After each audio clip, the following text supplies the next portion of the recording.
The Indiana Pacers have been bad this season. That's the video. That's it. That's all. No, the Pacers have been pretty bad, and that kind of sucks because I stuck a lot on this team being good this year. I thought they were going to be a playoff team. I thought they were going to have a most improved player candidate, and that's what I want to talk about in this video, actually. The fact that somehow, despite this team being like 1-5 right now, they should, in theory, have like 6 most improved player candidates on this roster, at least. These are the most improved Pacers. This is a team that, despite not having Tyrese Halliburton, I think if some things break right for them during the season, they can still make the playoffs. They can still be pretty good. And that's what we're going to talk about in this video. How this group of guys, each one of them can win most improved player. Well, not all of them. If you came here expecting me to explain why Mac McClung is a most improved player candidate, you need to find a different video. In this video, though, I'm going to go over every single major potential candidate for most improved player on the Pacers and give you their roadmap to winning the award. I'm going to talk about why they're good on the team, their fit, etc., etc.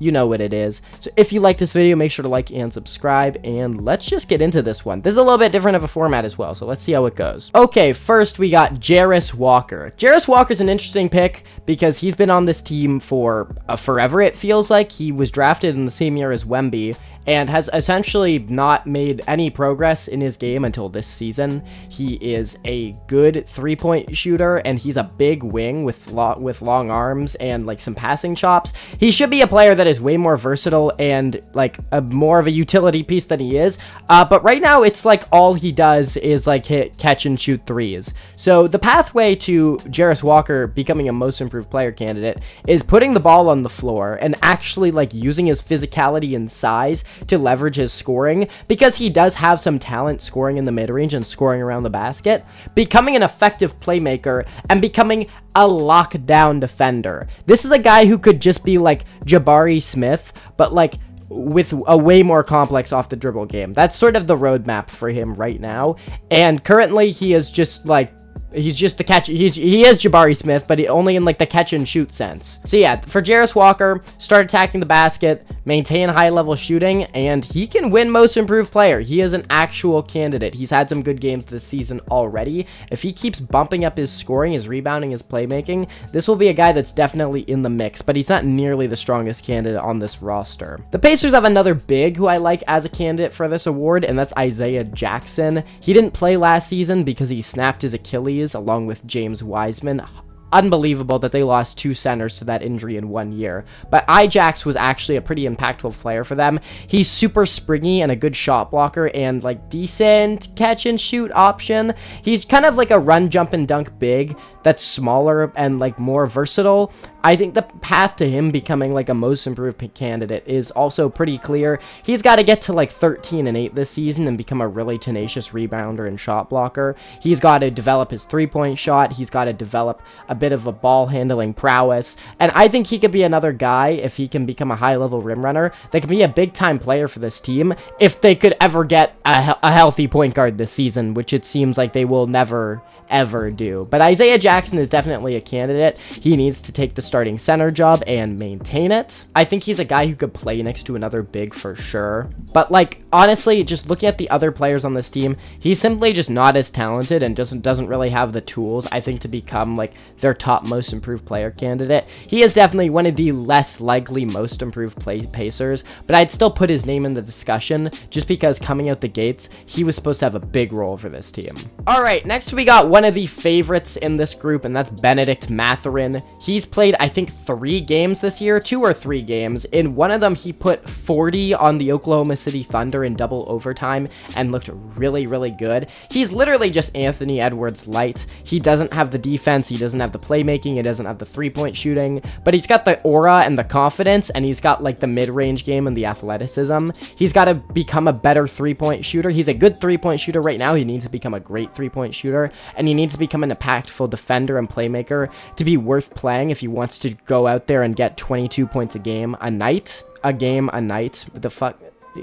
never mind. Really, the main caveat for him is just if he doesn't maintain his monster volume scoring when he comes back from injury, his most improved player case is dead on arrival. But on a team with like not a lot of other good primary shot creators and guys who can just get buckets, I mean, it could happen. Like, he could actually win it. He just needs to get back and get healthy. If I had made this video a week and a half ago like I was supposed to, I probably would have put him like as the #1 guy to win it on this team, other than my actual pick for most improved player this season, who, spoiler, we're gonna get to later. But Benedict Mathurin is certainly at least the second most likely player on this team to win MIP. I do think he's a guy who can average 23 points per game easily this season. He is an elite volume scorer. It's just a matter of whether or not he can get the other skills to come around to make the volume scoring worth it. But if he does, and he stays on the court for most of the year, he could be a guy that drags this team into the playoffs and wins MIP and gets his name in the All-Star conversation. Especially with the new Team World format, like, he's from Montreal, so that's like totally within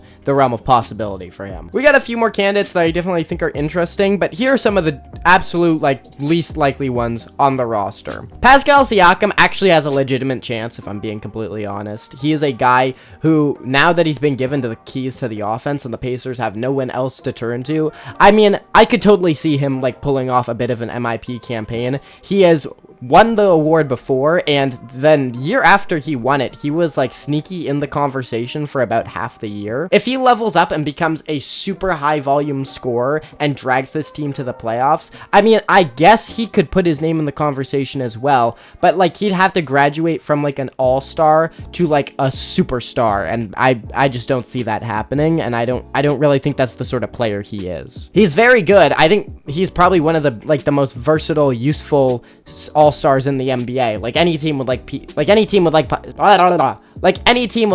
Siakam. But like I just think he's definitely one of the less likely most improved player candidates on this roster. But like I won't rule him out just because the Pacers are so desperate for scoring and a #1 option right now. Then we got Quinnen Jackson. This is a late addition to the lineup because I honestly like forgot he was on the team. He was actually a player I kind of liked for them last season. He's a super jittery big point guard who's got some athleticism and a bit of a jump shot.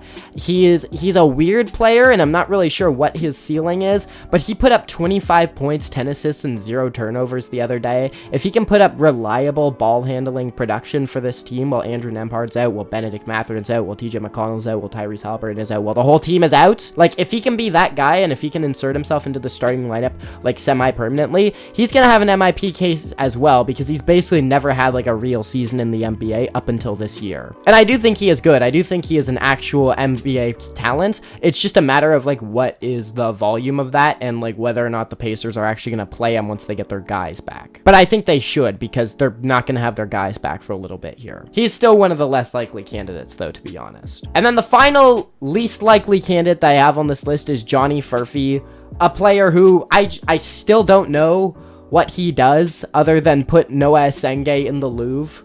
Like, what else does Johnny Furphy do? He's a big wing, he's athletic, he seems to have some, like, playmaking tools. I don't really know anything about his game, he has barely played. Johnny Furphy's not winning most improved player, but he's going to be one of the more improved Pacers. Hopefully, maybe. And then the final most improved Pacer, and my personal pick to win MIP this season, was Andrew Nembhard. Andrew Nembhard is like Hooper's Hooper. I love him so much. He's like Jalen Brunson light. He's a player who's really figured out how to get into the mid-range at a really high level. He's got a good floater. He's got a bunch of tricks, like he's got the start-stop game. He can pull the chair on defense. He hits clutch shots. He's not afraid of the moment. He's really got good body control, and he can finish through contact. For a smaller guard, he's a really smart player around the rim. And I think if they're going to use him as their like #1 ball handler, lead playmaker and ball handler this season, I think he was like destined to win MIP. But right now he's sitting out with like an inexplicable shoulder injury, so I'm not really sure like where to place him in that discussion anymore. The Pacers are already floundering a lot, and I think in the East it's still not out of the question that they make the playoffs, but like you're already starting 1-5 and your roster is completely decimated for the foreseeable future. Like they may just end up packing it up, and like Nembhard doesn't really get the chance.